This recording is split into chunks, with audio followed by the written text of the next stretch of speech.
when I listened to the Royal Commission, all I could hear was, and I know they're probably briefed, I didn't know that. Yes. You know, I told somebody, I didn't know that. Oh, I didn't know that they did that. And there was this, coming back to my Rubik's Cube of indecision, Yes. there was nobody took responsibility for anything. Everybody distanced themselves. Oh, there was one person took responsibility. Yes. But it was... washing hands became a very good thing, you know, for them to do as they gave their evidence. And I'm thinking, who was in charge of this floating marshmallow? Sort of a steel-cased marshmallow. Where was the leadership? Where was any sense of how things should be done properly? Any sense of humanity? Where was it? It just wasn't there. And except for the frontline people who had not given up, because every day they saw the distress of the people coming in and they couldn't help them because they knew that what had happened to them was wrong. Welcome to the Westminster Tradition. Today we are having a very special episode where we have very privileged to have Sue Vardon AO join us to discuss the Robodebt Royal Commission. Sue has held various senior positions across the state and Commonwealth public services, including the New South Wales Department for Community Services, before she moved to South Australia to become a Director General of Community Welfare, the CE of the Office of Public Sector Reform, Danielle's dream job, the Public Sector Service Commissioner, and then the CE of Department for Correctional Services in South Australia. For the purposes of today, the inaugural CE of Centrelink in 1997, a position she held until 2004, and she finally finished her public service career as a CE of South Australian Department for Families and Communities. Sue was also the first Australian Telstra Businesswoman of the Year, among very, very, very many other things. Very excited. So joining me today to conduct this interview is our recovering public servant, Danielle Elston. Hello, Caroline. And welcoming Sue Vardon. Thank you. Hello, Caroline. Danielle. Nice to have you on. Look, we today want to cover lots of different things, and in particular we're kind of interested in some of your perspectives on the longer term changes in being a public servant and the things that Robodebt talked to us about, but also more specifically you made a brilliant submission to the Royal Commission about what you think had changed in Centrelink that made it possible, and we want to go through that in a bit of detail. But if you don't mind, we might start going out a bit broadly. So how did you become a public servant? When I went to university, I had a wonderful lecturer called Tony Vincent, who's written a number of books, but he was a community development lecturer. Mm-hmm. And I was doing social work, and I wasn't a very good counsellor. I'm a bit impatient with people. So I really thrived on his training community work. And that was the time when local government was appointing social workers. And a woman called Mary Lane, who had been a social worker and was a lecturer at Sydney University in social work, lobbied, using the man who was to become a Commonwealth Attorney General, Bob Ellicott, lobbied the local council to have a social worker, and it was the Baulkham Hills Council outside Sydney. New families coming out there, lots of problems. Yeah, right. So the council very reluctantly appointed me, and in fact I'll show you how reluctant they were. There were two applicants for the job. One was much superior to me, and they picked the least useful candidate, the person who just graduated, thinking it'd be a failure and they would be able to say, well, we tried. So the poor woman, who actually was much better than me, didn't get the job. It's a sort of an anti-merit appointment, and I was thrown out, and I say that literally because I didn't even know where Baulkham Hills was at the time, out into the western suburbs of Sydney, where I really enjoyed being a social worker in the community. We set up senior citizens, it was the old traditional stuff, but Meals on Wheels services and childcare centres and playgroups and all of those things. And we got a lot of things happening in the community, and it was good. So that was my first experience of being a public servant, if you look at it like that. Yeah. And then one day a man came up to the door of my office and said, "Oh, I'm the Mayor of Wagga Wagga." And I said, "And I'm the Queen of England." And he said, "No, I really am the Mayor of Wagga Wagga, and I've been asking around, and I want you to come and be the social worker at our council." That's a very active recruitment. Yeah, there was. He worked hard at it. He was puffing a pipe at the time, I can remember. And I said, "Well, I'm not going to Wagga Wagga." So what he did is he got my husband a job in Wagga Wagga. And so we moved down there, and it was the best thing that could happen because I got to understand not only the outer suburbs of Sydney, but country life and the amazing diversity of human beings who live in the country. And it was, again, the same thing, not much going in the community, lots of problems. But I was the only social worker down to the Victorian border and across to the South Australian border. So it was a pretty busy kind of time. It was also the time of the Australian Assistance Plan. And I got a phone call one day from Mari Coleman, who had created this notion of regional areas given money to do community development and build community services. It was an initiative of the Whitlam government. And Mari rang and she said to me, "Have you got an orange booklet on your desk?" And I said, "Yes, this is Australian Assistance Plan." She said, "Would you like $250,000? And I said, "Yes." She said, "We want you to set up services, Commonwealth sort of sponsored services, women's shelters, childcare services. But we also want it for the region. So we want you to create a whole regional body and get going." And so it's a long story, but that's the Australian Assistance Plan and me. And so I got to think very early, I was very young, on a very big scale. And also the other thing I learned was one of the mayors said to me, "We don't want you," this was the first mayor, "we don't want you here. If we had another vote tomorrow, you wouldn't be here. You're the only person who can look after yourself, so learn to stand up for yourself." And I thought, well, all right, well, I can do that. And so often I would go to council meetings in both Walkham Hills and Wagga, and there'd be a motion to sack the social worker. And so because I didn't believe in that sort of stuff, or some of them didn't, the Conservatives didn't. That's rough politics. Yeah, and I'd sit there and then I'd have to hear them arguing why I should stay in the job. So I learned very early to tough it out. And to deal with all these weird things that were happening all around me without getting too fussed about it. And that was an amazing background for the rest of my life. And then my husband in Wagga Wagga ran off with a local librarian. So leaving me with a 9-month-old baby, and I said, I don't know. My father brought his old Mercedes down and said, "Here, darling, you need a car." And I remember driving around in this funny old thing for a while.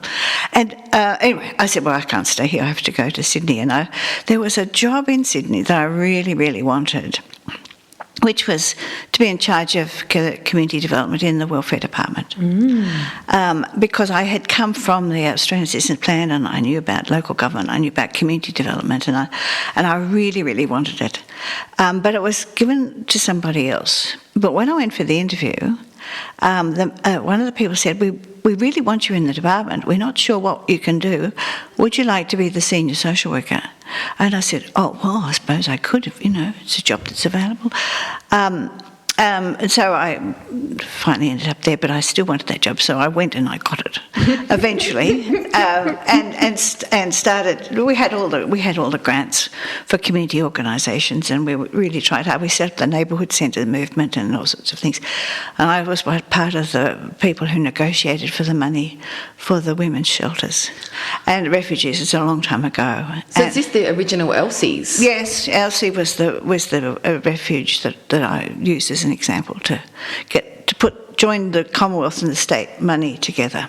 How did you do all of that as a single parent with a baby?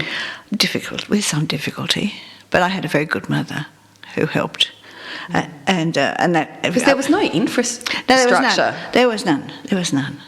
But my mum helped. But I spent lots of nights wide awake looking after the baby, and going back to work the next day. But women do these things. I don't look back at that with any angst. It's just life. This is part of the carry on. Don't get too sorry for yourself.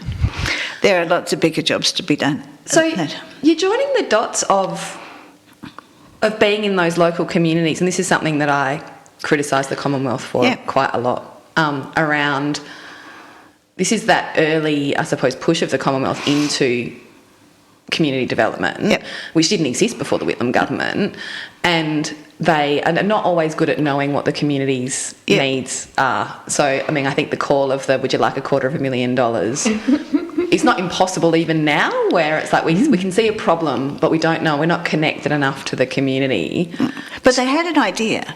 Yeah. They did want the community to work out how to spend the money. It didn't come with any strings attached. Oh, wow, that would never happen. No, it wouldn't happen now. No. But it was in fact, in response to what you're saying, Mari Coleman, who actually knew me, she knew young Susie Vardon, she referred to me as, she trusted the fact that I would be able to get the community to decide what to do with the money. And that's what we did. But, I mean, there was sort of a vague framework about it, but it was for health services and improving any service to the country people. And so we had committee meetings in town halls and... So there were no bureaucrats trying to figure out what the state's job was, what the Commonwealth's job was, what the state council's job was. There wasn't MOUs. No, none of that rubbish. That came along later. She just trusted me to make sure it didn't get spent. We had some sort of accounting that had to be delivered. You know, we couldn't take the money home and spend it on ourselves. We had to be able to say where it went. But that was, in a sense, a true community development, because they did. We had representatives from all the councils in the Riverina. And they would sit down and decide what to do with the money and where the needs were and so on. It was really a very good program. What did they do when they didn't have a young Susie Vardon? Well, not all the regions were funded. They wanted were careful. A country region, yes, and there was I think Newcastle. There were about 5 or 6. And the story of the Australian Assistance Plan has been written, and it was a very interesting time, and an incoming government got rid of it. And that was all right because it's a new policy, but for a time it was a very powerful engine for community reform. Well, getting services to places where they weren't, and building local government's commitment to services when they didn't have it before. And it had lots of spin-offs. Anyway. So when you looked around in your chief executive career, or just anything in that leadership part, did the other people in the room, had they stood in the Wagga Town Hall being shouted at by community members, or so that this background of having your boots in the community, when you looked around the table of your colleague leaders, did they have that same experience? No, because the biggest difference was that I looked at an organisation as a community. They looked at it as an organisation as a hierarchical institution. Yeah. So that was the first difference. I can remember going into my very first meeting as the new head of what was the Commonwealth Service Delivery Agency before we changed the name. And around the table were a lot of men, a very senior position, and they spoke in rank order. And around the outside were young women around the table. They were sitting on the edges. So I said, well, and every time I spoke, they wrote something down. I said, look, I don't necessarily know what I'm talking about, so please don't capture it because I'm still learning. And from now on in, everybody sits at the table and you don't have to speak in rank order. So that's the different perspective of how you see life. Now, one of the things that I can't criticise the Department of Social Security for in those days was that they did actually have people who had been customer service officers who'd come up through the ranks. They did actually know the business. And a lot of them had been good customer service officers, and so they understood what good service was. They were bound by the restrictions of the Social Security Act, of course, because it's lots of money and it has to be spent properly. But they did have an understanding of the difficulty and the poverty of the people that were coming in, and also the reluctance of people to come into the Social Security offices, because it's not everybody thought it was such a good idea, but they were forced to by poverty. So they did actually have. They may not have had my boots on the ground, casework, community work, group work stuff. But they did have an understanding, and that was one of the things that I commented on subsequently, that they had people making decisions who had no idea of the impact of what the business was on to human beings, nor did they take them into account. So whilst I had deeper boots, for want of a better word, in the community, they were not bad people. You know, they did actually understand what the business was. Caroline and I have talked a lot about the professionalisation of the public service and how the door in most of the time now, you have to have completed a degree and have quite a bit of experience to get into roles in the public service. And there used to be a broader system of things like the Commonwealth entrance exam, and every jurisdiction did different things, but it was often a test of some kind. In fact, there's some very excellent South Australian senior public servants who came in on these systems, who they sat exams at the end of year 11 or year 12, general knowledge type exams, and if you did really well, you were in. And you might start in the mail room and you moved around, but that was the door in. And then later were developed, had your kind of professionalisation developed through perhaps even university degrees, but it was after you'd been in the mail room, you'd answered the phones, you'd been at the reception desk or whatever else. We seem to have switched that to, could you pre-learn all of that before you can come in? Do you think that's changed who it is who's making these senior decisions? It's a long and deep question. The people that I knew in the Commonwealth, in the Social Security and the CES, came in like you said, but they often didn't have very much education.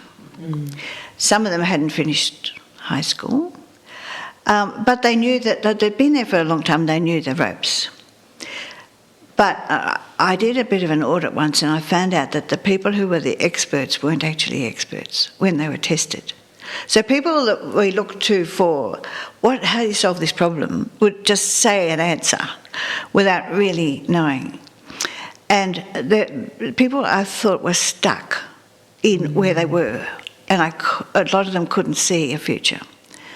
So I'm going to come back to your question too, but that was the reason I set up a college.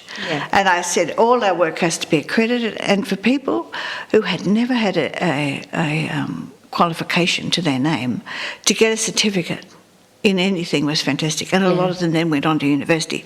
So they were intelligent, but they were poor, or they hadn't been to uni, or the family couldn't get them there. But the intellectual power was there, and with some training from the college. But they still had people who knew the job. Now I see young people, very clever young people, but they're looking around all the time. And I think we have to be very careful not to lose expertise, the deep knowledge. I spoke the other day in a community group, and I had a local fire controller to speak. His knowledge of fire was profound. Fire movement, fire intervention. And I thought, what will we do without these kind of people? And we have to be very careful not to diminish deep expertise. And so there's a balance between new ideas and people coming around and looking at things difficult. But a good chief executive would be able to appreciate deep knowledge and opportunity and initiative and so on. So there's good and bad in both systems. But I think that you can probably think more deeply about how some of those new recruits can get a bit of practical experience, because it was a recommendation of the Royal Commission. And it was that they hadn't actually felt or knew or really understood. So you have to make sure that both things happen. Well, this is a great segue then. So thinking about when you set up Centrelink, I'm interested in, what did you think the problem you were trying to solve was? What did you think you wanted to make it do differently? Can you talk us through that? There was a very clear agenda.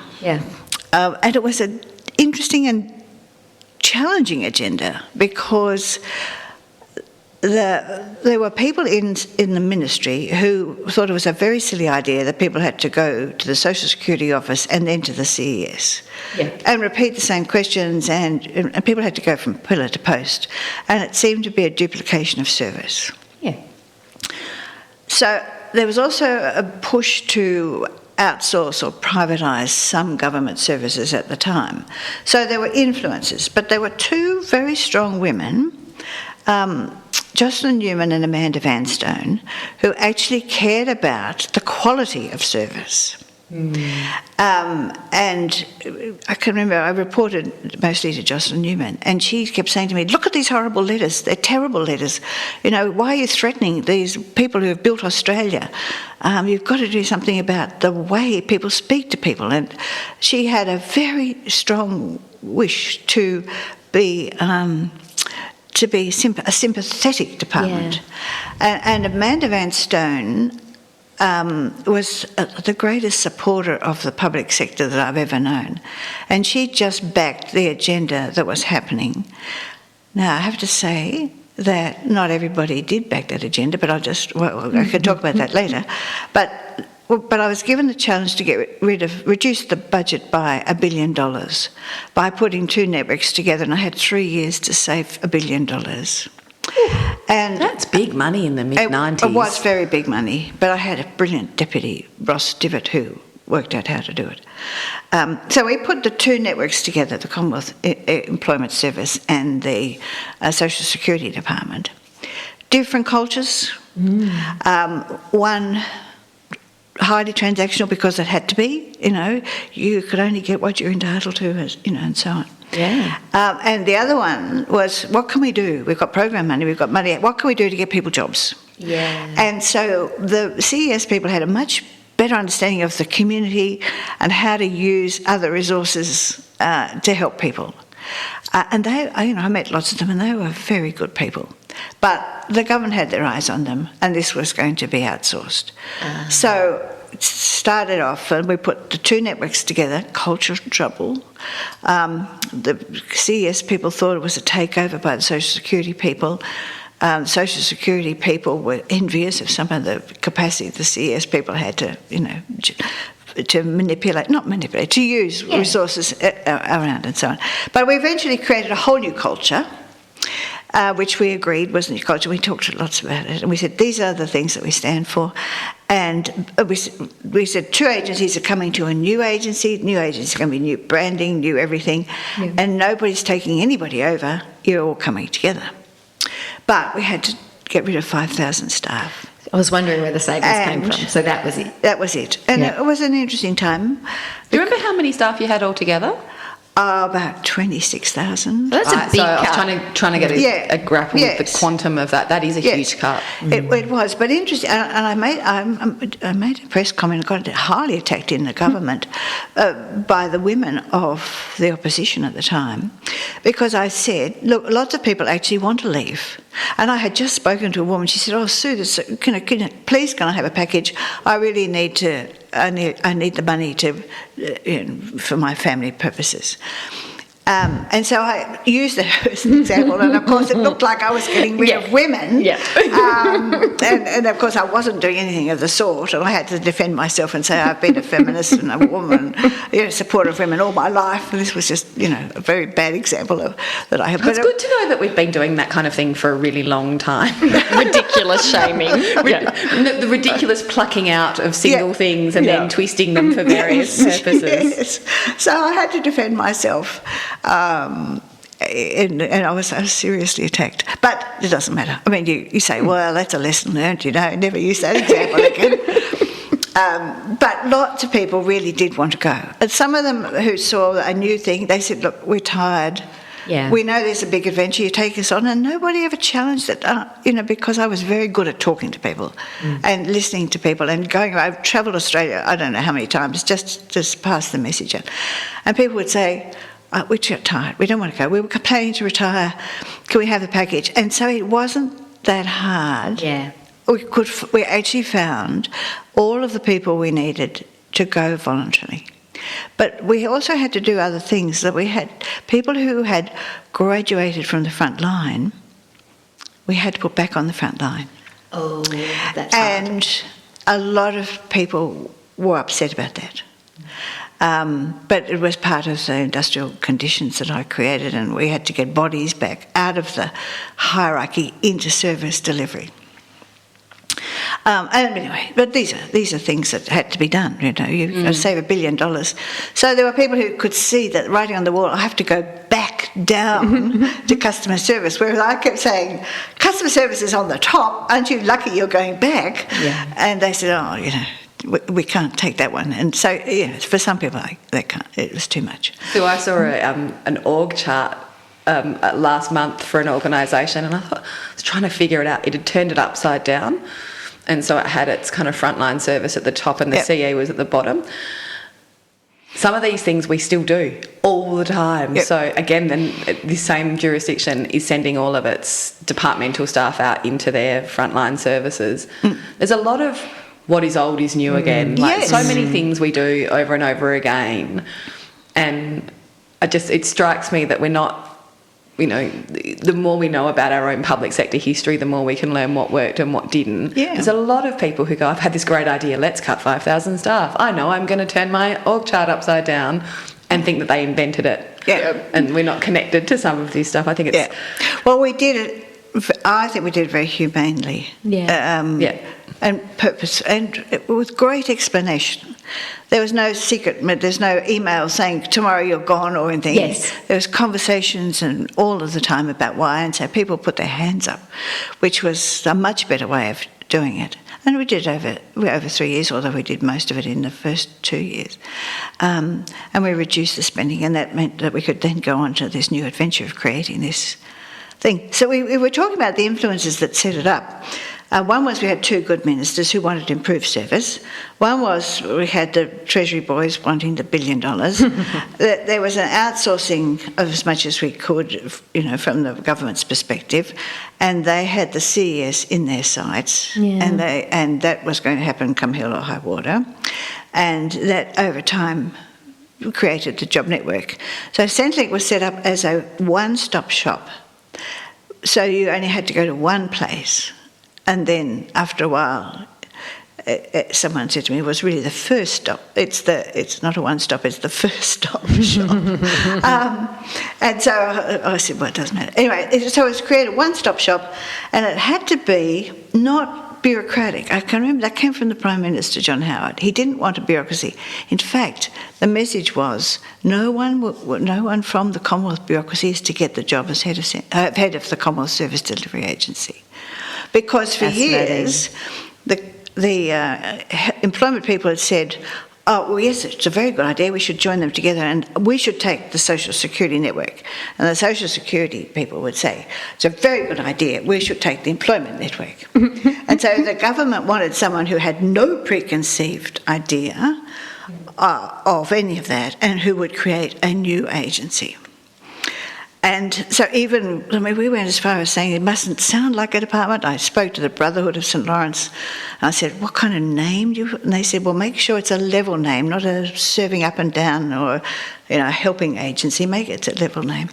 So we had...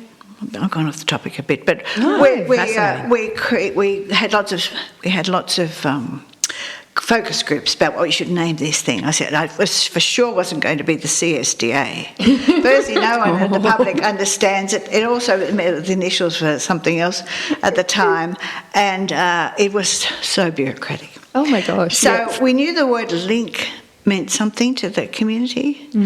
We couldn't. I think we had 1,000 different options of names, and we asked the staff to think of names, and we had Phoenix Rising from the Ashes was one I can remember as a good name for this new agency. But in the end, the focus groups came up with Centre and Link, and I wasn't all that sure about whether I liked that. But anyway, we put it together. The Minister wasn't sure whether she liked Centrelink. But we took it to the Prime Minister and he loved it. So we all loved it immediately. We loved this name, Centrelink. And so there it was. So there were a number of big policy pushes. So it wasn't really about what did Sue Vardon think was a good idea. Sue Vardon had the political agenda, the policy agenda to implement, but in a humane way. And there was a very clear instruction from those 2 ministers, which was an irony because all of this happened, you know, in a traditionally conservative government. And in fact, it was a very non-conservative thing that was created. And my greatest despair was it's become even worse a bureaucracy than anything that I ever had to move people away from.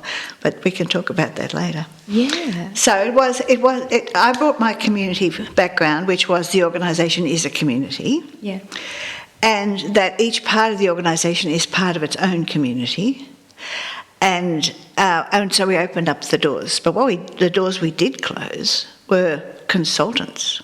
I found Sue, there is nothing wrong with consultants. No, I know, but it was very interesting because they were everywhere. And what they had done was they'd take away in the decision making of I always said, if you can't solve a problem, get a consultant. But if you can solve the problem, don't. Yeah. And what happened, I saw, was lots of people had taken away their capacity because, a bit like subsequently, lawyers have to answer everything. Consultants knew better, and they didn't know better, and lawyers don't know better either. But so I wanted to rebuild the internal capacity of the people inside to think and to solve problems. But there was shonks going on. The big money was taking my staff out, senior staff out to dinners, and wine was pouring in, and someone said to me, well, does she like the football? We'll give her football tickets. And so the first thing I did was to put up a gift register and say anybody who gets anything from anybody gets it. And then I said to them, you're not allowed to go and accept any of these gifts because there was this amazing culture. And I found also, too, that someone got paid $500 to get an appointment in my diary. Oh, my goodness. Yeah. Wow. Yeah, so that's when I closed off my electronic diary and said only I have access to it. Wow. Because people would turn up and I'd say, who are you? And they'd say, oh, we've got a little program that we're sure you would like to buy. And I'd say, how did you get here? I don't make those decisions. Can it scale up to the size of the system we've got? And I would send them away. So a lot of people were disappointed. Anyway, can I ask you a question about scale in that context, right? So what I'm hearing you say is trying to get your expertise and your good people as much out in service delivery land as in a bureaucracy. How do you, there's an inherent snobbiness with centre versus, out, right? How did you kind of manage that? How did you... Right, we created a guiding coalition, which they still laugh about, but was it a coalition of the willing or the unwilling? Both. I was a big fan of John Cotter. In fact, I became a friend of John Cotter. And I read all the time. In fact, there was one estimate when one of the Labor senators said to me, and what American textbooks are you reading today, Sue? I was always looking for new ideas. So I liked John Cotter, and I liked some of the principles in which he said. And one of them says, don't restrict your decision-making to a couple of people. We're going to broaden the decision-making group. And so what we did, we had about 60 people in this guiding coalition. Every 6 weeks we met and we talked about... 6 weeks? Yeah, and we talked about the problems facing the organisation and how we were to fix them. And so they most of the senior people came on the journey because I knew I had to get on this journey, and everyone was saying, you're going too slow. We were going as fast as you could. We had to get the whole chop mob going fast in the direction that they all understood. Yeah. There were a couple of sniffy people who just didn't stay, and a couple who didn't want to work for a woman, and all that sort of stuff. So they were good. I've always enjoyed being a woman, because really dopey men will leave, and so you don't have to get rid of them. That's a superpower. Oh my gosh, I've never seen it. Being a woman, and people don't appreciate it, but it's great because the people who don't want to work with you, you don't really want to work. You don't want to work with them either. Anyway, so we had a guiding coalition, and we truly kept everybody on charge of the agenda, and they knew what we had to do, and so they went out into their communities because a lot of them were area managers, and they went out and they passed on the messages, and but they became the vehicle for a cascade of information. So to cascade the information, you had to go and talk to your staff, you had to go all over the place and cascade, because I was checking, and I can remember one lady ringing me, and she was a customer service officer, and she said, I just want to report that I've been trying to solve a problem of a person in front of me, And I was referred into somebody, and he said, what grade are you? She said, I've got a problem, I need it fixed. And he said, what grade are you? And he said, well, don't you know who I am? I'm very important, I can't solve your problem. So she rang me. And I went on a rampage to find who is this don't you know who I am person hiding in my organisation, because they're there to serve the customer service officers who are serving the customers. So there was that kind of cultural shift that had to happen as well, that we had to turn the head office people into services of the system, not I'm terribly important because I've just got myself promoted. Then I found this woman had been ticked off by her boss for ringing me, and I found out because the lady in the next door saw her crying. So she rang me.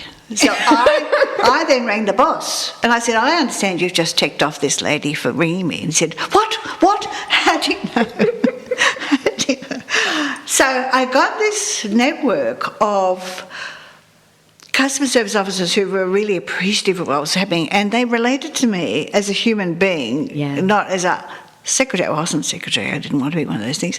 But they believed that. Now, in any hierarchical organisational structure, that would be a terrible thing if everybody was ringing the boss all the time. However, in those days, that was very important because it helped change the culture. And a lot of the customer service officers got the message about what we were doing. And bless their cotton socks, they kept the spirit because it came through in the Royal Commission. Colleen kept your spirit, that's for sure. Absolutely, she's my hero. Yeah, as is ours. So the timing of setting up Centrelink, so it's the late 90s. Yeah. So I came in a couple of years after that, but in a policy role in the Commonwealth. Right. And desktop computers were just being rolled out, but really they were just fancy typewriters. So you just printed it off and put it in a file. There was email, but no one used it. It was very, very rudimentary. And this is mass transaction work, social security. Yep. Did you have a sense when you were setting it up that over the course of the next 10 years it would become that the digitisation was going to become a huge part of how you ran that organisation? Yep. Or was it a bit more like being in the frog in the pot as it boils and you turn around and go, oh, the paper's gone? Like, what was the sense of, building it at a time where a lot of the way it had been done for hundreds of years before that was becoming obsolete? A couple of things. Firstly, I got all the paper files taken out of the offices. And that was a big move. Frightening thing. We put them in sheds and we had people sort them out. We found, some people had 20 files all around Australia, and we guaranteed if they needed the file, they could get it within 24 hours. But we started to put all the information on the sheet. But there was no frog in the pot. I had the blessed Jane Treadwell, who was a brilliant IT strategist full stop. And between us, we did horizon scanning all the time. The time. What's happening in the world? And Centrelink did amazing stuff. We got a gold medal for changing international banking system. We were the first people to get voice recognition so that you could report your change of earnings into your record directly, and the record could then talk back to you and tell you, how much you were going to get paid. There were fantastically clever people who we were gravely at risk when they proposed to outsource IT from the Commonwealth. We were going to lose this amazing amount of skill that was already there, because these were people who knew the business, they knew how to fix things up. And there was one customer service officer who worked right up the top of Australia in an Aboriginal community, and one day I found myself on an aeroplane going to open a new office in this, never before had a social security or a Centrelink office or any other Commonwealth office been in this community. And I said to somebody, this young woman beside me in the aeroplane, now, who gave permission to, how did this happen? And she said, I said, what would Sue Vardon do?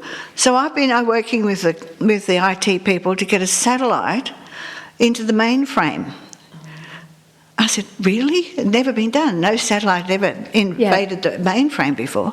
And she said, and it's now at the Commonwealth Centre up there, but she just thought it was a good idea and she would work. She talked to her area manager, she got the money for the building, but then she got the technology. She was a customer service officer. That's amazing. You know, these are fabulous stories that you know, if you don't take this value in your organisation, you are in real trouble. But anyway, so we were never the frog in the pot. We were always, as I said, horizon scanning. We always were looking for the latest technology anywhere in the world that we could bring in. But it wasn't until we took the files out of the offices that we stopped people talking with paper. And they had to enter the customer records. Yeah.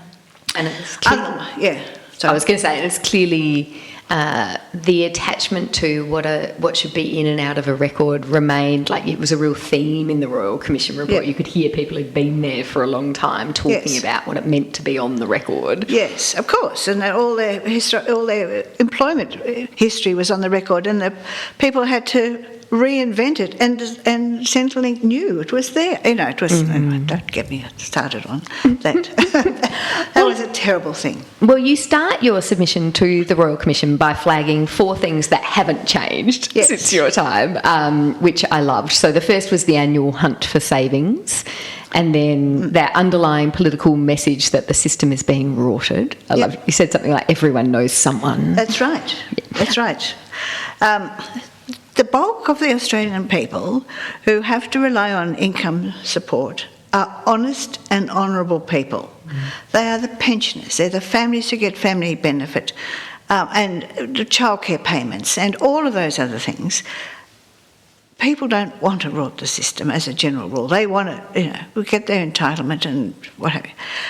When it comes to employment, which is about the unemployed, for want of a better word, people without jobs, who are looking for help, they're about 10% of the customer base. But that 10% creates a lot of imaging about the whole. Yeah. And so if you look at the history over time, you'll see unemployment numbers rise, and then they drop because a lot of people get recycled onto disability pension because they can't get work, right? Yeah. For reasons. And then someone says the disability levels are too high, so let's get them back onto unemployment. And that has been the history. So that's one theme. Then people used to say to me, I know they're rorting the system, I got my neighbour and I saw them buy a fridge the other day, and I said, well, look, give me their name and address and I will check it out. And then sometimes I did, they get it, but mostly they backed off. But when I did, they found that they had terrible problems and crisis. But people didn't understand. They only observed the look of things, but they didn't actually understand. But there is no doubt there are people who are rot the system. I was in charge of corrections in South Australia. I would talk to prisoners who would say, "Don't you worry about me. I'll be on the welfare and I'll be sweet." They have no intention of going and getting a job. Yeah. Now, having a criminal record doesn't help when you go looking for a job. But so I'm not naive enough to think, some people don't. But if you take a few examples and you have people repeating them enough, it becomes a theme. The people rorting the system. So if you take a small percentage of the 10%, you're actually talking about a very small number of people. Yeah. And sometimes they don't know how to report in, and the records break down and all sorts of things, so that's okay. But a lot of policy is conscious of that. Both parties, and I've worked for both, are conscious that the general public thinks the system's being rorted. Yes. And so you will understand that the reason that Hank Jongen, who is one of my most favourite people in the world, constantly says, if it's not when, it's not if, it's when, we will find you. Because it's a policy statement to reassure the general public that they're doing everything that they possibly can. So, but what that caused was a tension between the Social Security Department and the Employment Department. Because the Employment Department believed strongly that everybody ought to get a job. Yeah. And the Social Security people believed that some people couldn't. Yeah. And that was a big policy tension that I said, I'm the football in the oval and you're kicking my head. Because each team had a different view and the way to solve it was to blame Centrelink. Yeah. But that's another story. But I think that links to the third thing you said that's still the same, which is this. I just want to quote you back at you: the sometime dilemma of being responsive to the elected government of the day and having the courage to stand up when things aren't as they should be, and being supported by central agencies when they do. Yeah. And I guess I'm hearing, even in some of the stories you're telling, the tension of maybe not necessarily agreeing with some of the directions that you're taking, like the Commonwealth Employment Services, you've said a number of times, they were going to outsource it. So it was like it was a thing you kind of... Yeah, you didn't argue. You didn't. But I'm interested, can you talk about how you go about thinking about right and wrong, which is a bit different from thinking about efficient and good at your job and lawful and, did you think about morality in your role? The biggest problem, it's not it's not morality per se. Our biggest problem was the lies that were told by government departments. And so those lies went to the ministers. And the ministers then believed them because they were told them by credible senior public servants. I have sat and watched Commonwealth ministers being briefed by people who recommended a program, it failed, who then said, we've got the head of Fred Bloggs over there, he shouldn't have done that, knowing full well that they approved it. Yeah. And I've been in places where I was totally on the defensive because someone would fling out a set of figures saying that Centrelink hadn't done enough something or other, and the figures were totally wrong. So what do? Do you have a big argument with your colleagues and say you're a liar? Or do you go back and they say, oh, sorry, I would always tackle them later. They say, oh, sorry, Sue, we tried our best to get the statistics. I said, you didn't ask us for them. Yeah. You invented them. So my problem wasn't that the ministers per se, it was but they had been badly briefed with lies. Yeah. And so the uprising inside myself was, how can you lie to a Commonwealth minister? Yeah. And the ministers, of course, then believed that. So I was partly because they wanted to. They wanted to, because I think they were being briefed in a way that the public servants thought they would want to hear. Yes. At the time. Centrelink's failing because they haven't got enough people in employment. I mean, one minister walked into one of my offices and said, you've got to grab these people by the scruff of the neck and drag them across the road to the drug clinics, because he'd just been told that half of the people were on drugs. Right. Okay, well, firstly, you can't do that, and it's not lawful, and but that was stimulated by a briefing that he had received. Yeah. So the morality is there because you can see right and wrong. Yeah.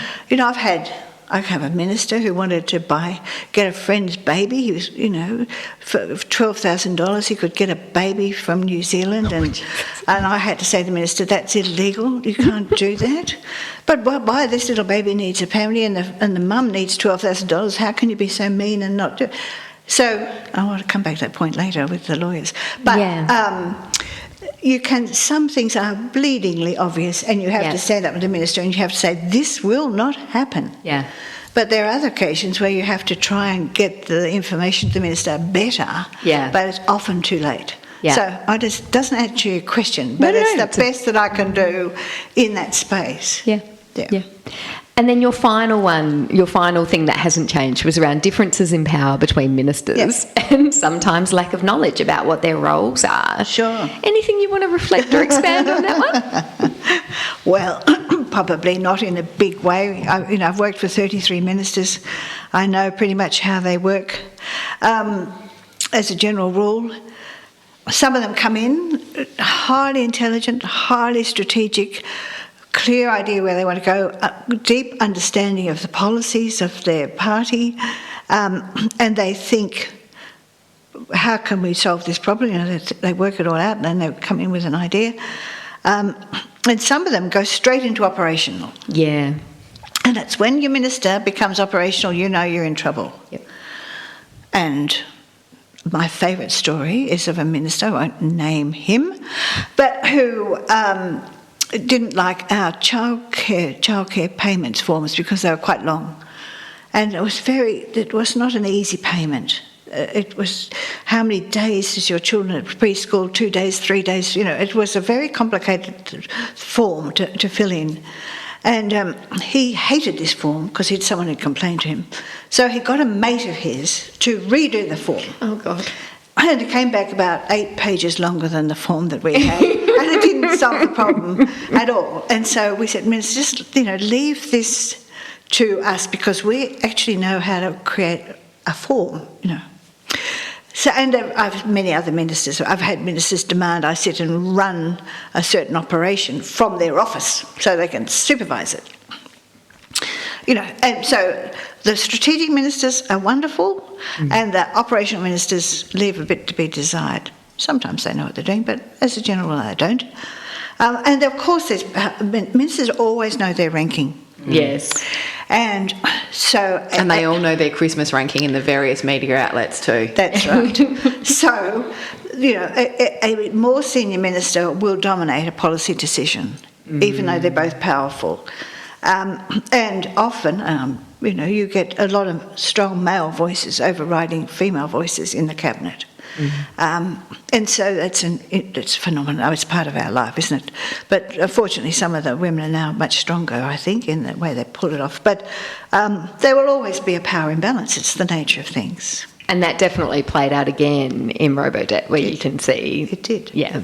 I tried to use these things because of Robodebt. Yeah. There were other things that might have stayed the same, but these were the ones that I observed listening to that commission. It was incredible, wasn't it? Maurice Payne, the interaction between Senator Payne and Scott Morrison as junior and senior ministers is very interesting.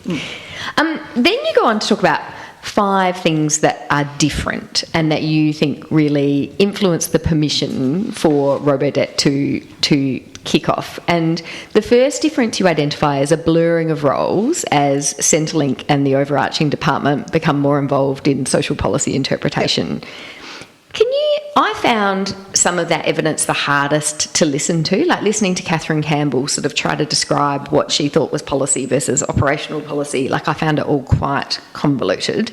Can you make sense of me what the distinction should have been in your mind? Sure. Firstly, as I listened to the evidence, all I could think of was a Rubik's Cube of indecision. Nothing lined up. And it didn't matter how anyone wanted to twist it. Yeah. The colours couldn't ever connect because nobody was in the same place.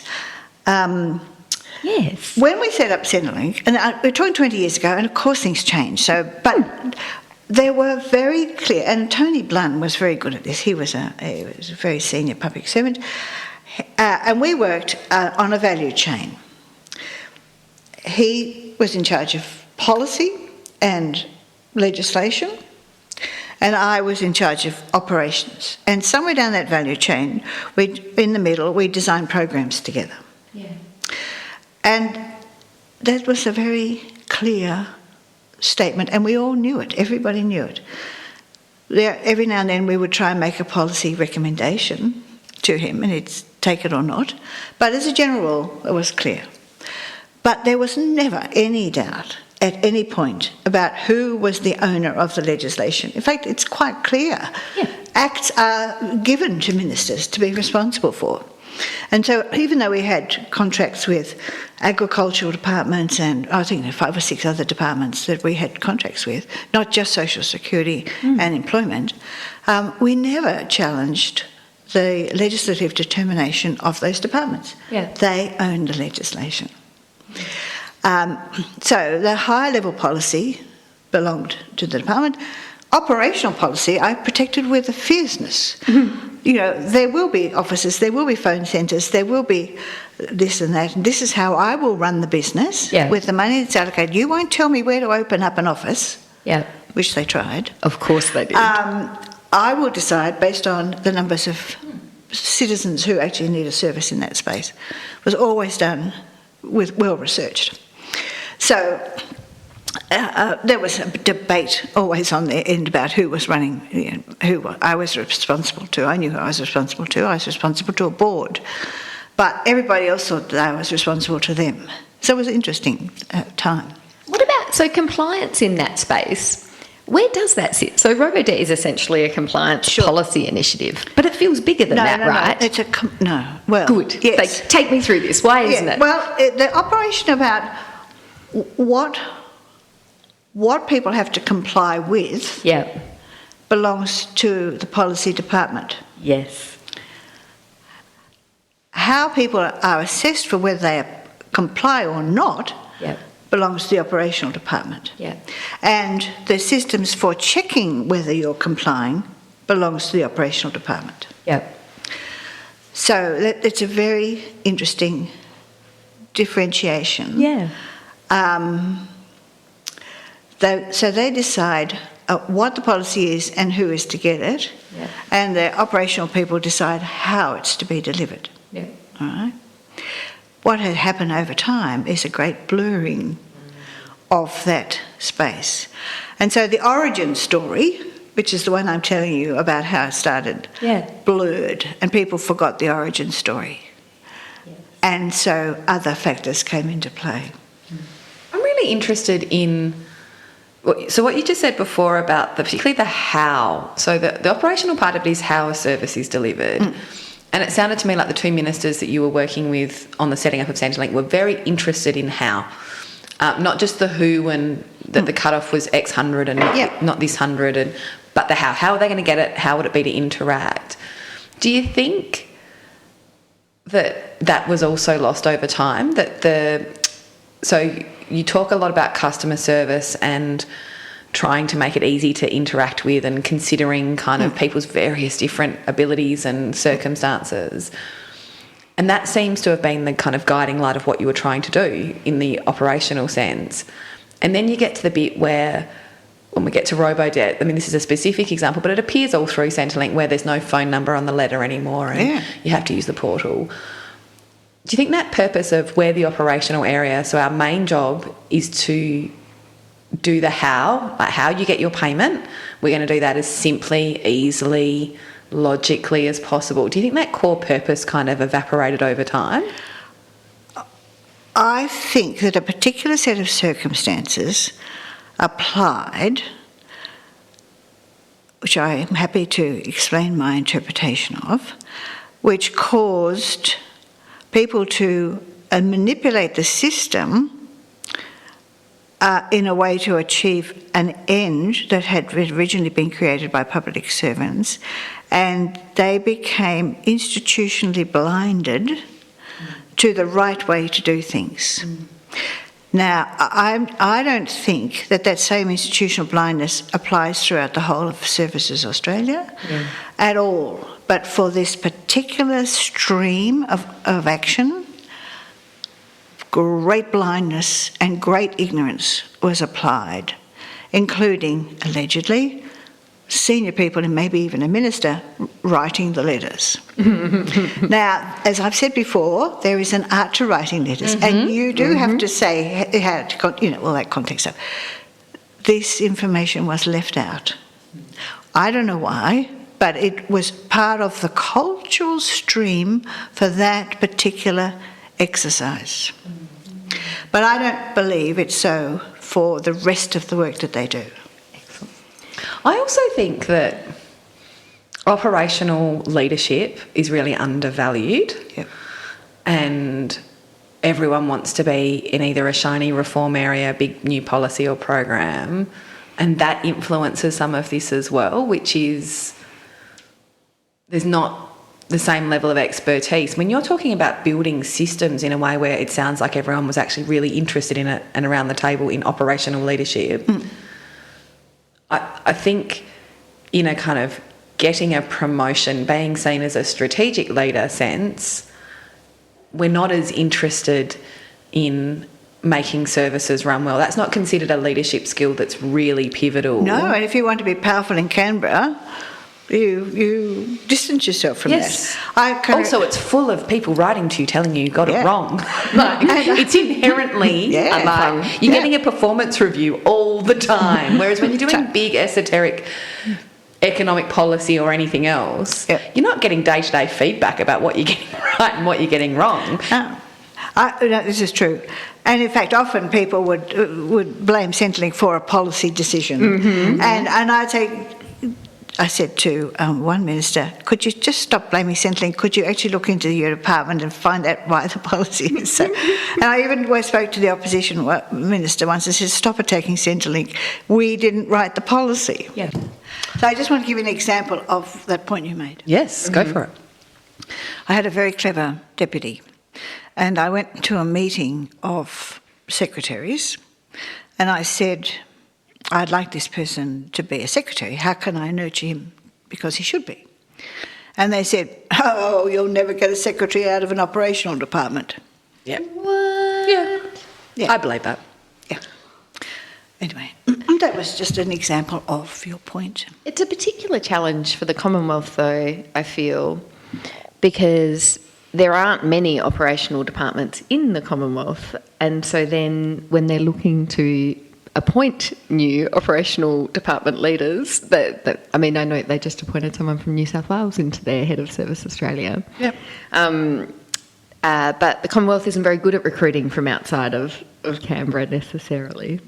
No, but they do have the Defence Force is an operational organisation. That is true. The Agricultural Department is an operational organisation. It's got quarantine and all sorts of other things. Fair call. Yes, so, they're not totally without it. But it was interesting to me that I just laughed to myself that Defence Force people were used to they were recruited into Services Australia, and I thought, I wonder if the Services Australia, the social workers, would actually be sent over to the Defence Forces to run them. Not so much? Not so much, not likely, I don't think. No, so I suppose my main thing is something that we need to look at out of this, the finding ways to value, especially in that ticker-box career development sense, when you go to apply for your next FAS position, how do we start to make operational leadership really valuable again? I reckon that's kind of one of the takeouts from this. I don't know the answer to that. All I know is I was an operational leader and I enjoyed it. And it's a fantastic job, but I don't know why it is that there's this culture of the real work, and they say it, the real work is policy. Yeah. And everything else is sort of incidental. Anyway, that's just a tradition, and there are locked-in things in Canberra. It doesn't matter how liberated people might be; they're just locked in. And policy development is superior to operational development.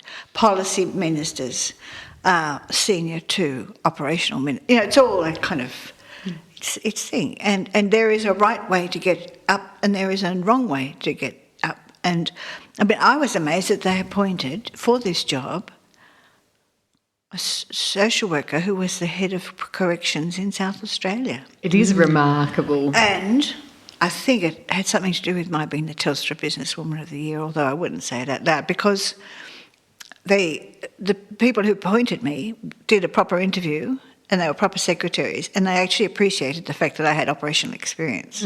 Yeah. So I knew that was valued by the panel. But, it just is an interesting thing, isn't it? But one thing I would say, and I say it to women, is always put your hat in the ring for something you think you mightn't get. I remember saying to myself, I think I'll apply to be the police commissioner in New South Wales.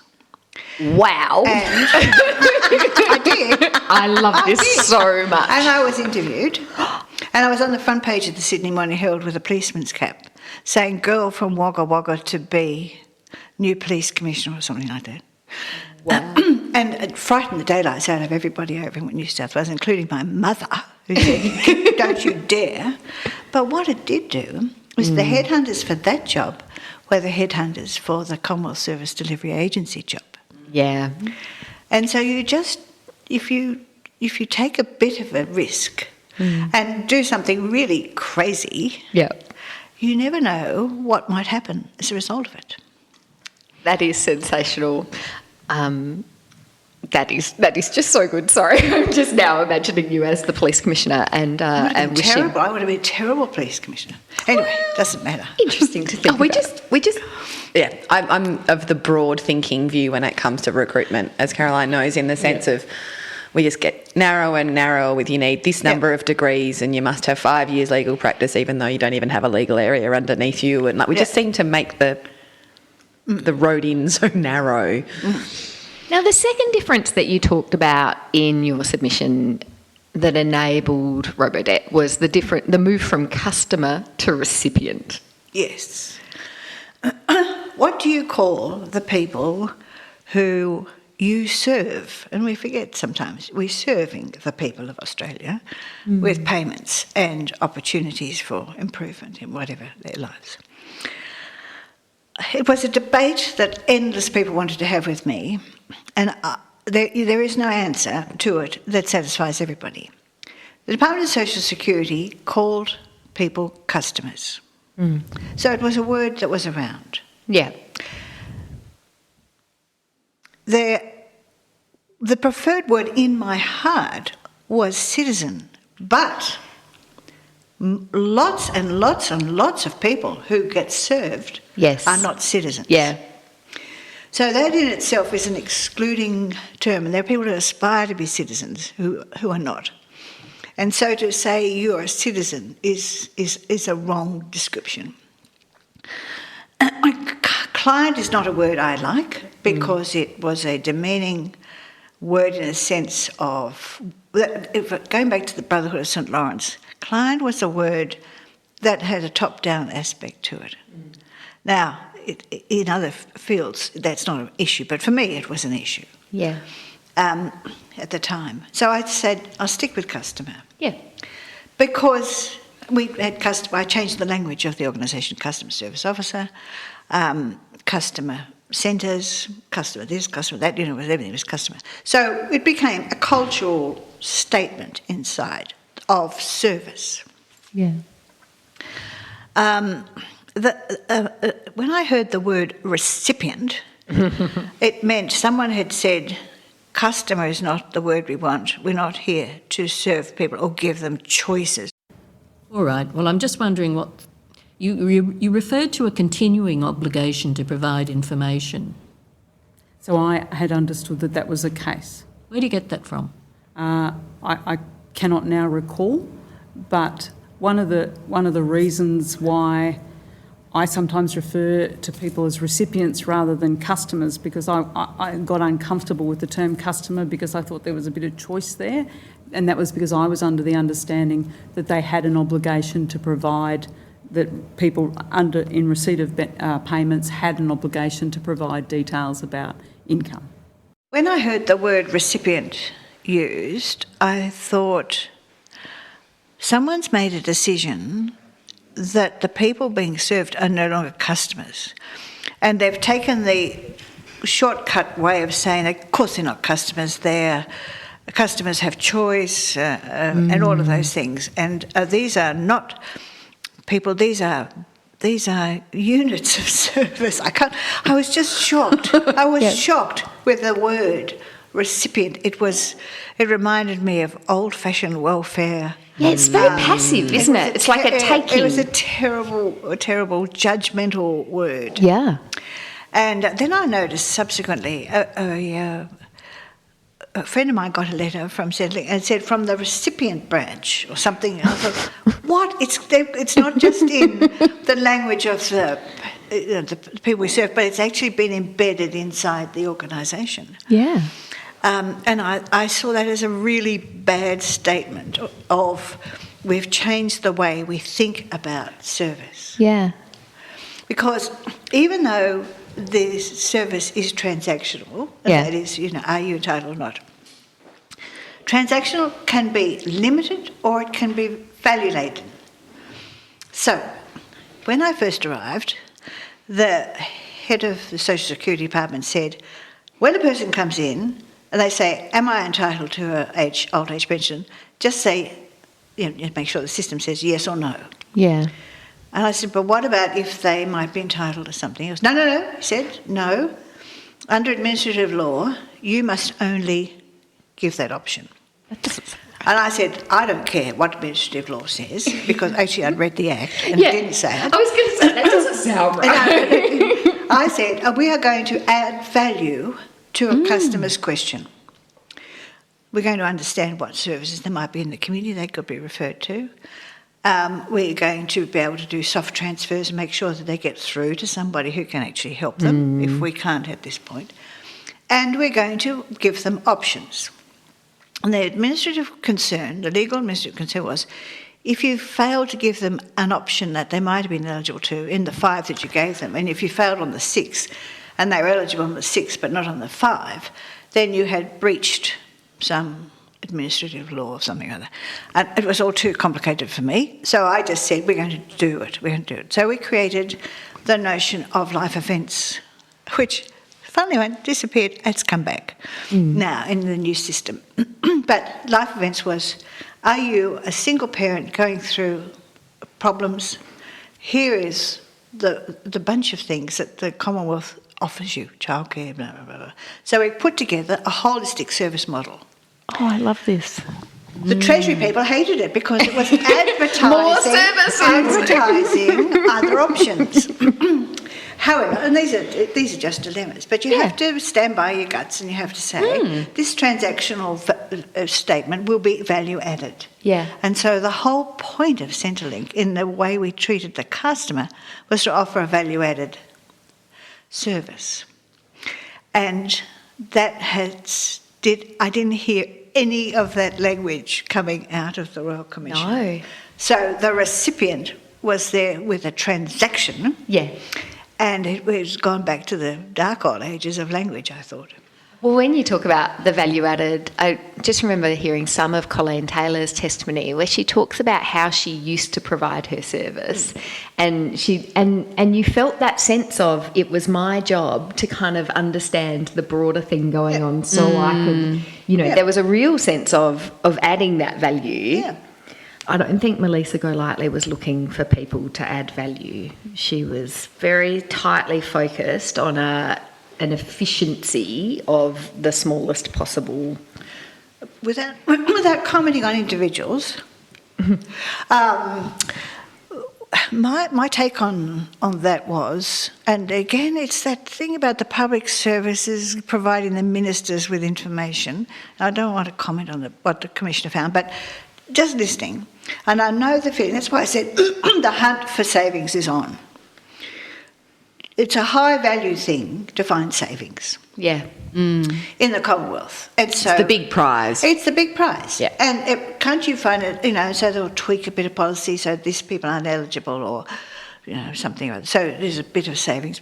And we'll increase the number of fraud officers so that you make sure that you get enough. And you invent things like fraud lines and, people can dob in people. And, so you do stuff that looks and does often increase savings or reduce spending, probably is a better way of saying it. So somebody thinks this is a really good idea. They get an idea, right? And calculate a huge savings. A minister gets excited about huge savings. Then suddenly messages come in, I don't think you can do that. Oh, it's not legal. Oh, it's not the way we've done it. And no, you can't make electronic because there are other circumstances you could take into account. No. And that's why I think of institutional blindness. Yes. We are going to deliver this come hell or high water because we have told the minister and it's gone into the budget and it's gone to ERC and we'd better deliver it. Yeah. And so they create a way they think of delivering it, which is illegal. It's bedded in a practice which it was a minor practice, and it came with no humanity. It came with cruelty. It came with all of those other things, because they were determined. And that for me, that was the biggest cultural shift. I totally got it that you have to find savings, but to do that in spite of the best of evidence. And that's when the Rubik's Cube came in, because no one was terribly quite sure whether it was this way or that way, or. But all I know is I can feel a sense of determination from the top. Come hell or high water, we're going to deliver the promise that we made. Yeah. And people were looking for it. They were looking for the money. Where is it? Where is it? Which gets us to your third key difference, which is the drive to automation for the wrong reasons, right? Yes. So you identified Yes. that as a key difference in the operation of Centrelink. Yes. Yes, automation is supposed to improve service delivery, not improve punishment. So Centrelink has a long history of innovation in service delivery with IT. A lot of it came from those very clever early days. And pre-Centrelink, the social security IT people were fantastic, and I inherited them. And in fact, I got from New Zealand the idea that whatever, come hell or high water, you had to get the IT system as part of the operation. And so I always saw IT as the way of improving service, or technology as the way of improving service. And reducing waste of Yes. people's time. Yeah. I value people's time. When I left, a long time ago, there was a 3-minute wait on the call centre. Now, you're lucky if you get through in 2 hours, right? Yeah. So, and why is it so? Because because people are trying to fix up the mistakes that Centrelink has made, because they haven't got the technology as good as it might be, and there's a big refresh going on. But there's also another funny thing about technology, and that is trying to get extra resources in to improve it. I can remember saying to a minister, I want $400 million to refresh the system. Yeah. And he said, why do you need any money? The internet's free. Now, this is a man, senior advisor to the minister, for whom I'm trying to get 400 million. So It's very hard to see. I think I've said on the pod before, Yes. the day you can cut a ribbon on an IT system, Yeah. a minister can stand in front of it and touch it and have a photo with it, yes. will be a good day for ICT investment, because it is hard to grapple with sometimes. Yep. When I've done procurements and systems and you think, how can it cost that? Yes. I think it is a very technical skill, and there is not great understanding about where the costs are, what they deliver and how they work. And because you've never rolled out an ICT program without there being some wrinkles, Yep. then people's first instinct after spending that money is to say, and it didn't even work properly. Yes. They never go back a year later when those wrinkles have been ironed out Yes. and it does work properly. Yes. And so it is such a challenge to get anyone to want to pay for something you can't touch. That's right. I think government's a bit better at it now than that. We were talking a long time ago, but they do understand technology is there. But the worst part about the technology that was used in Robodebt is that everybody had to use it. There was Yes. no alternative appeal, or, if you didn't do it. Now, we all know half the population.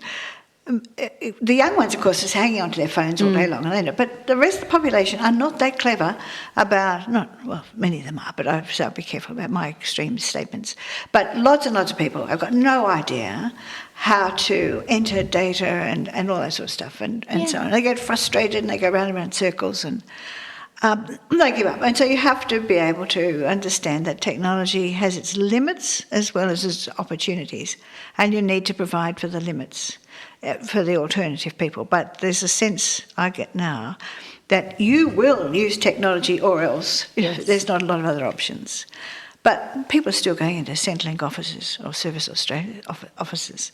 That's another thing, of course. They tried to get rid of the word Centrelink and make it Service Australia, and they can't. They can't. People are still using it. I think one of the things you've mentioned in some of the notes was talking about getting things right. And I just want to pause on that for a second, because it seems to me like the drive to automation for wrong reasons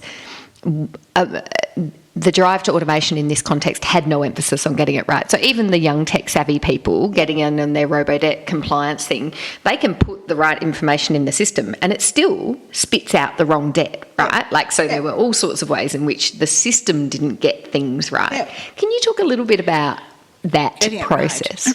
right. Whilst you can create a culture of saying, yes, how can we help? Some people are not eligible. Yeah. So you have to also know how to say no. Yes. And that's a very interesting challenge, because if a customer service officer really wants to help someone, they try really hard. Yeah. And they may say, oh, all right, you can have a pension or something. Because they had a lot more power in my day than they do now as an individual decision maker. Now, if you give somebody that wrong advantage, Yeah. they are then stuck with a debt. Yep. And you do them no favours. So I once wrote a booklet with a lot of friends called A Bias for Yes, which was the public service thinking about yes, not no, when it came to being challenged by the public. Yeah. The lawyers, of course, went mad and said you can't be biased, must not use that word bias. I said it's a cultural thing, it's a way of thinking about it. So you've got to balance that with a clear understanding that you must get it right. Yeah. Because you do nobody any favours if you get it wrong. Yeah. Yeah. And you've got to help people get it right. Yeah. As well. And when I went there, all the operational rules were in folders, which may or may not have been kept up to date. Yeah. So the first thing we did was locked up 100 people in a room, not quite locked up, but I said, I want you to put all that information that's in those folders into a reference suite, an electronic reference suite. And so they don't have to, if you want to update something, the editor of the reference suite updates the reference suite. Yep. And everybody in Australia gets the rules, and they're in the technology. Yeah. And that was part of the getting it right strategy. If you had to help people by saying this is the right way, if they don't know the right way, they get very confused and lost as well. So getting it right was a very important strategy. Getting it right wasn't even in the winds when it came to the Royal Commission. Starting from it being illegal, but every process was wrong. Yes. Nothing was right. Yes. And so that culture of getting it right, I think, just sort of disappeared, really. Well, and I'll skip forward to your fifth difference and we'll move back to the fourth, which is the reverse onus of proof, right? Because the reverse onus of proof is literally getting rid of the idea of getting it right. It's saying, that's right. We're just going to assume a thing and we're going to get you to prove us wrong, yes or no, but we have no actual interest in what is the truth. You have to prove to us if the truth is different from our convenient assumption that you're a liar. But they also had the information available, and they sent all of these thousands of people on a trek through their employment records, and impossible as that was, and it was a punishment. Yes. They had all the information to get it right in the records that existed. Yeah. And so they said, no, you've got to guess. You've got to come back to us and retell that story. Now, nothing could be guaranteed to be less proper than that. To actually dump the proof onto the people to say, dump the onus of proof onto the people to say, you have to prove you haven't got this debt. They didn't understand where it came from, how it happened. Yeah. It was... Well, the Royal Commissioner saw it for what it was, but it was just a scandal in the public service for which I am deeply embarrassed, because I was responsible for it, but something I didn't do didn't stick. Something got lost along the way. Now, I wasn't responsible for losing it, but sometimes if you do things really hard, they stick. But they didn't stick. It is very challenging. That's an interesting observation. And in the public service, isn't that a question of how quickly and how slowly culture changes in the sense that each new leader can have an immediate impact and set like a particular tone that everyone's trying to get to, and yet there are other parts of the public service where change is really hard as well. So I don't think... How long was it? When did you finish at Centrelink? 2004. So it was 10 years. Yeah, no. 10 years. 10 years. 10 years to the first... 2014, Yeah, they that's came right. up with the That's compliance. right. That's not That's that right. long. No, it isn't really. But, they talk about, the springback, the function. A rubber band, springs back to its original state. You can stretch it out. And so there was something, and I think it was because they turned it into a department. And so those old-fashioned ways of being a department, which I had fought against and tried to create, and was expected to create to be different. Yeah. Just sort of solidified, like cement. Did you say that Centrelink had a board? Yeah, it had a board. Doesn't anymore, does it? No, they got rid of the board and made it a department. Who was Yeah. on the board? Private sector people. Oh, wow. Oh, hang on, And- this is... Hold on. Governance They nerds. were very keen on customer service and all sorts of other things. And the two secretaries were on the board. That caused some conflict of interest on their part, not mine. Yeah. But no, they were very lively people. One IT specialist, a finance person, a person who became the chief magistrate. Wow. So you Commonwealth reported to the board and the chair reported to the minister? Or it was an advisory board? Well, or? no, it was an operational board. Right. But in fact, it didn't work because the minister Yes. referred to me. Yeah. And every now and then the chair would go along Yeah. and talk to the minister. But things move fast. You can't. Yeah. With the expectation that we were under, it was very hard. The board was always well informed. There's no, we didn't hide anything from the board, but they couldn't be there for the day-to-day operations. The minister wanted today, now, come up, fix this, blah blah blah. Yeah. There was no way that that sort of instruction was going to come through a chairman. And I think this gets us to the final difference you identify in your submission, which is the creation of a traditional siloed hierarchical department representing, as you say, everything Centrelink was set up to avoid. Yeah, well, that's what I've just been talking about, I think. Yeah. Do you think there's a natural... I mean, I just think humans love hierarchy, right? And we also love cleanness and convenience, and operations are messy and hard and fast-moving. There feels to me like it's not even a general, specific culture of DSS. I can imagine it's more a general human instinct. When I listened to the Royal Commission, all I could hear was, and I know they were probably briefed, I didn't know that. Yes. I told somebody, I didn't know that. Oh, I didn't know that they did that. And there was this, coming back to my Rubik's Cube of indecision, Yes. there was nobody took responsibility for anything. Everybody distanced themselves. Oh, there was Yes. one person took responsibility. Yes. But it was washing hands became a very good thing, for them to do as they gave their evidence. And I'm thinking, who was in charge of this floating marshmallow? Sort of a steel-cased marshmallow. Where was the leadership? Where was any sense of how things should be done properly, any sense of humanity? Yeah. Where was it? It just wasn't there. And except for the frontline people who had not given up, because every day they saw the distress of the people coming in and they couldn't help them because they knew that what had happened to them was wrong. Yeah. Well, Danielle, do you have any final questions you would like to ask Sue before we ask Sue whether there's anything she would like to share on our wrap-up? Yes, could we do this again, please? I have about 100 follow-up questions, so I'd like to talk to you about working to boards and other things. So the answer to that is no, Caroline, because I have too many follow-up questions for now. We did quickly at some point talk about training, and I did create a college. Yes. And we might do that another time. We would love to because do that's for me, that's still important in the public sector. Yes. Yeah, I'd love to talk to you about how we grow and develop the right skills in the public sector. Yeah.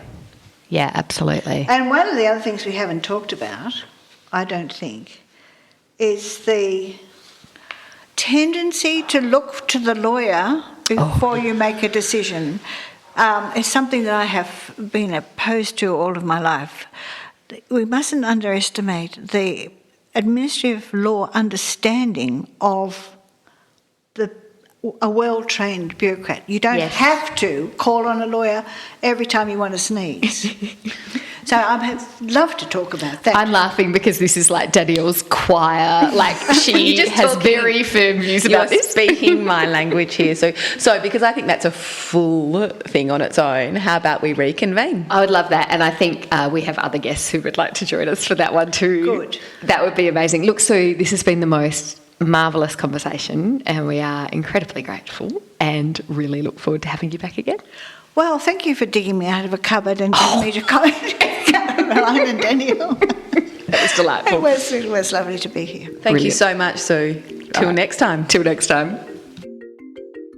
Just some appropriately bureaucratic disclaimers.